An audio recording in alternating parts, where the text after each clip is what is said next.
The Trump administration is moving this country very aggressively into an authoritarian society where the rule of law and our Constitution are being ignored and undermined in order to give more power to the White House and the billionaires who now control our government.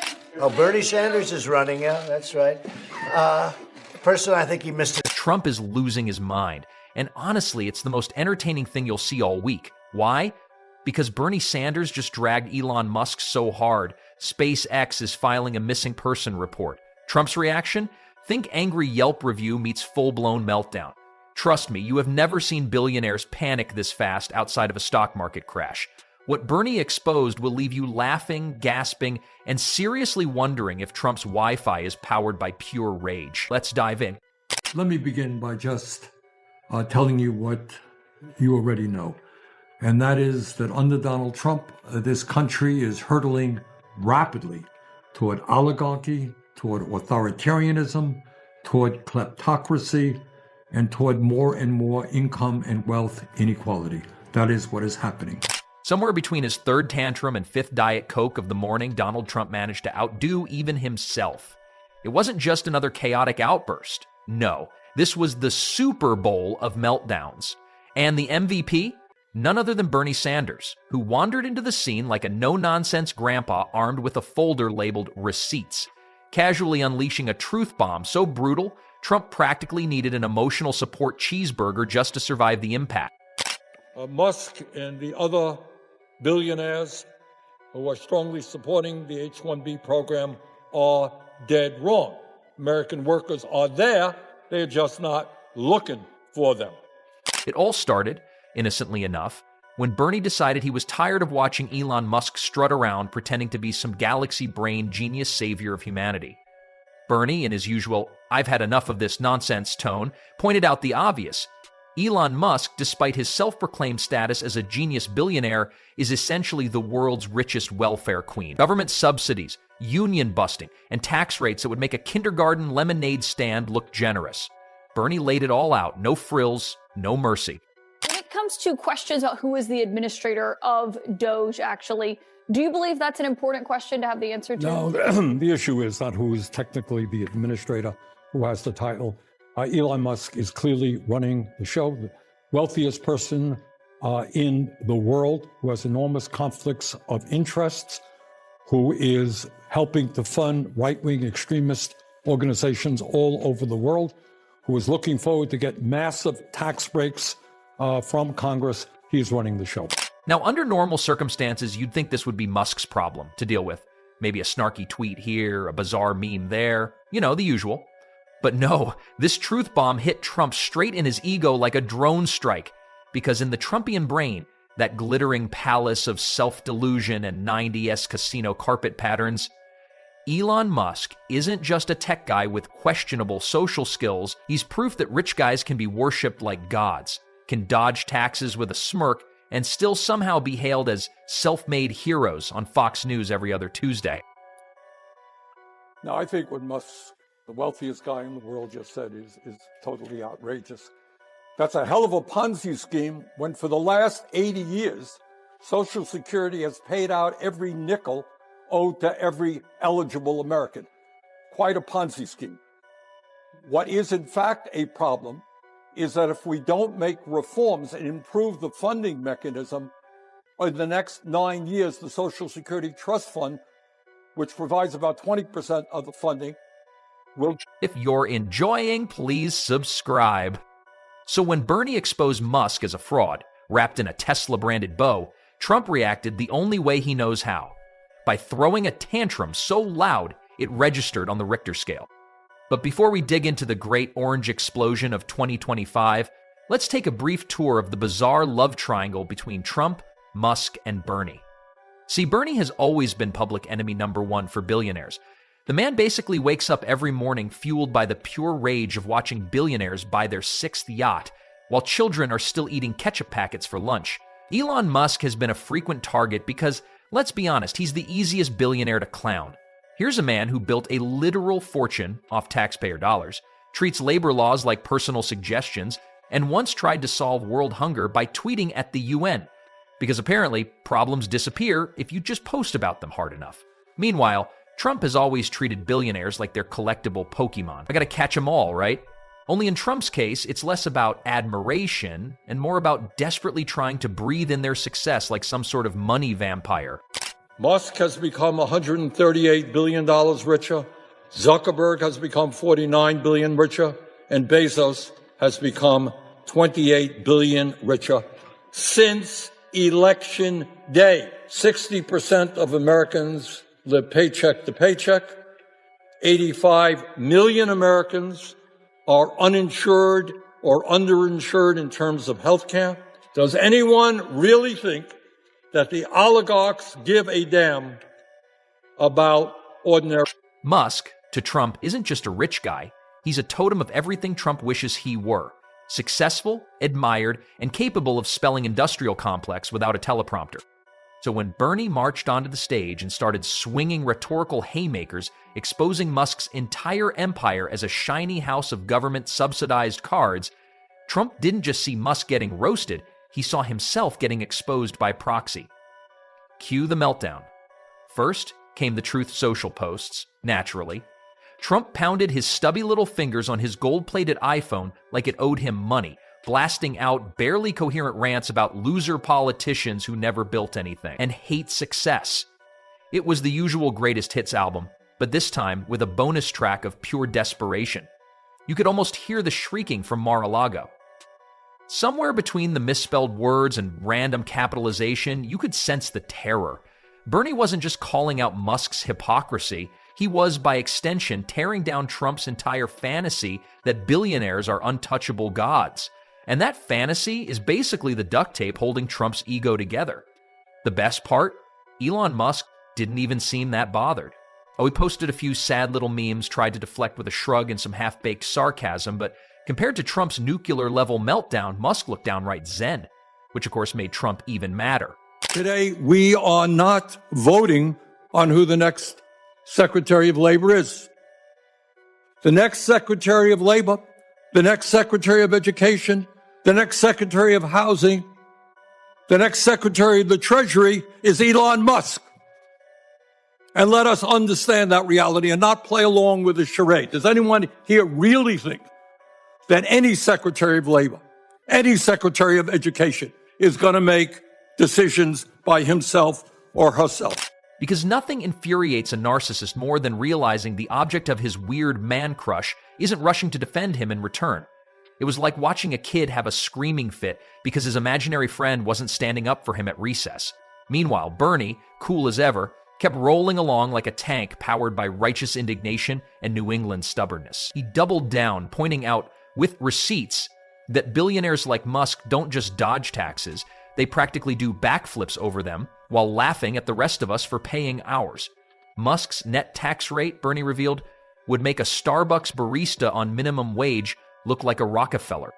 And while Trump was busy pounding sand and barking about witch hunts and jealousy, he conveniently forgot that his own businesses have historically flirted with bankruptcy harder than he flirts with non-disclosure agreements. But hey, math and reality have never really been strong players on Team Trump. The reactions across the political spectrum were a chef's kiss of schadenfreude. Trump's base, already struggling to decide whether they love Musk for building rockets or hate him for not endorsing Trump's last failed coup attempt, collectively short-circuited. During Trump's inaugural, as you know, the three richest guys in the country, Musk, Bezos, and Zuckerberg were there, and right behind them were 13 other billionaires who Trump had nominated to head major government agencies. So I would say, without any doubt, that you have a government right now. You know, Lincoln talked about a government of the people, by the people, for the people. I think it's fair to say you have a government today of the billionaires, by the billionaires. Some tried to defend Musk's honor, with Facebook posts written in all caps and glittery GIFs about patriots, while others started calling Musk a deep state plant, because that's the only explanation their tinfoil hats could muster. Over in Muskland, things weren't much better. Musk, whose entire vibe is awkward kid picked last in dodgeball, posted a few smug tweets about free speech and the haters before quietly moving on. It's almost like being a billionaire comes with a built-in coping mechanism called not actually caring what poor people think. Meanwhile, Trump was still pacing the gilded hallways of Mar-a-Lago like a Cheeto-colored ghost of Christmas past, ranting to anyone who would listen, which these days is mostly underpaid waitstaff and a couple of confused interns on internship experience they'll never put on their resumes. Because the real kicker here is this. Trump wasn't angry just because Bernie exposed Musk. He was angry because Bernie exposed the lie Trump has been selling for decades, that billionaires are somehow better, smarter, harder working, and therefore deserve to dodge taxes, crush unions, and hoard more wealth than small nations. Bernie tore that illusion apart like a kid unwrapping socks on Christmas morning, disappointed, unimpressed, and ready to move on. I was at the Trump inauguration yesterday, and needless to say, I disagree with much of what he had to say. But what really struck me, however, is not what he said, which was not surprising given his rhetoric, but what he didn't say, The simple truth is that Donald Trump gave a major speech, the first speech of his second presidency, and ignored virtually every important issue facing the working families. And that stung Trump more than any lawsuit, criminal charge, or poorly attended rally ever could. It's genuinely hilarious how fragile the billionaire ego is. One minute they're flexing about free speech and capitalism, the next they're crying into their gold-plated pillows because someone dared point out they haven't paid a fair share of taxes since VHS was still a thing. Trump's meltdown wasn't about policy. It wasn't even about Bernie, really. It was about the crumbling myth that Trump has clung to like a life raft in a storm of indictments and failed business ventures. Bernie, by simply stating the painfully obvious that maybe, just maybe, billionaires shouldn't be treated like gods, managed to punch a hole straight through Trump's fragile little fantasy land. And watching Trump scramble to patch it up with cheap slogans and empty bluster was nothing short of cinematic. The fallout was almost poetic. Trump's followers tried valiantly to spin it, bless their hearts. Bernie is just jealous, they cried. Musk is a genius, they insisted. Trump is the real victim, they wailed into the void. And watching Trump scramble to patch it up with cheap slogans and empty bluster was nothing short of cinematic. The fallout was almost poetic. Trump's followers tried valiantly to spin it, bless their hearts. Bernie is just jealous, they cried. Musk is a genius, they insisted. Trump is the real victim, they wailed into the void. Actually, if he's running the show, but not on paper, as they essentially argue, but you say in practice, he basically is. You're a co-equal branch of government as a senator on Capitol Hill. I kind of thought so, but I think you have to explain that to the president. Do you feel that you have oversight when it comes to what Elon Musk is doing? Look, what we're seeing right now, Caitlin, is a very dangerous moment. I'm laughing here, but it is not funny. This country is moving very rapidly under Trump into an authoritarian form of society. Meanwhile, Musk continued doing what Musk does best, quietly profiting off government subsidies while pretending he's a rebel outsider. And Bernie just kept doing Bernie things, fighting for working people, refusing to apologize for telling the truth, and generally giving zero you-know-whats about billionaire tears. If there were any lingering doubts about how thin-skinned Trump is, this little saga put them to rest permanently. A real business titan doesn't lose his mind because an elderly senator points out that his billionaire buddies are freeloaders. But then again, Trump's business career has always been less about Titanic success and more about Titanic-level disasters, only with less lifeboats and more lawsuits.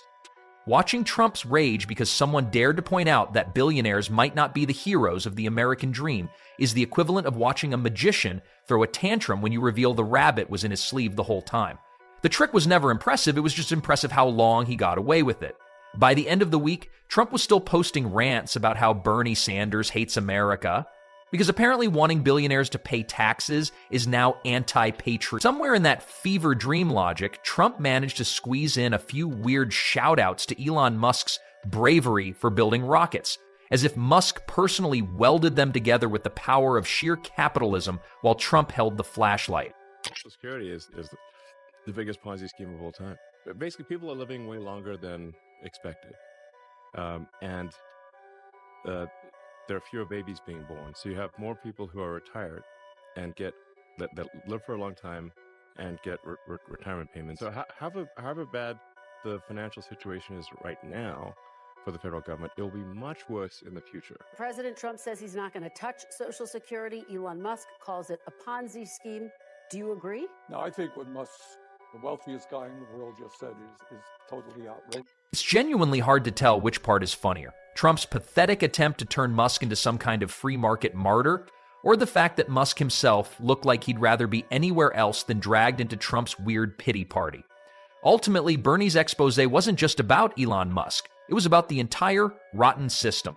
A system Trump glorifies because he benefits from it, admires it, and desperately wishes he were better at gaming it. Bernie ripped off the mask, and underneath wasn't genius or hard work or innovation. It was just the same tired old grift, wearing a slightly shinier suit. And for Trump, who has built his entire identity on the hollow myth of billionaire exceptionalism, that truth was too much to bear. So next time you see Trump red-faced and screaming into the void about witch hunts and jealousy, just remember, it's not about Bernie, it's not even about Elon. It's about the one thing Trump can't stand, being seen for what he really is, a guy who desperately wanted to sit at the billionaires' table, but couldn't even pick up the check. And if you're feeling generous, maybe light a candle for him, or better yet, a flaming bag of tax bills. Because if there's one thing Trump fears more than jail time, lawsuits, or having to read a book, it's the cold, hard truth. And thanks to Bernie Sanders, the truth just went viral. As you heard tonight, President Trump has been very effective in creating what I would call a parallel universe for his supporters. A set of ideas that either have no basis in reality or in the great scheme of things are nowhere near the most important concerns of the American people. And one way that he does that is through the concept of the big lie, and boy, did we hear that. And just when you thought the circus couldn't add another ring, imagine this. Somewhere, in a dimly lit Mar-a-Lago lounge, smelling faintly of expired self-tanner and broken dreams, a secret billionaire support group meeting is underway. Trump's flopped into a gold-plated armchair, dramatically dabbing his eyes with a monogrammed napkin, while Musk nervously spins a fidget spinner made of moon rocks. Jeff Bezos, wearing a hoodie that costs more than a house, is handing out tissues like communion wafers. They take turns sobbing about how mean Bernie Sanders is, how unfair it is that someone without a yacht collection could hurt their feelings. It's just so hard being this rich, Musk whimpers, while Trump nods violently like a bobblehead at a clearance sale. Caption it, when you have $200 billion 0 cents, but can't handle a 78-year-old senator's truth bomb. Honestly, it's less a support group and more a group project on how to lose public sympathy faster than a falling Tesla stock.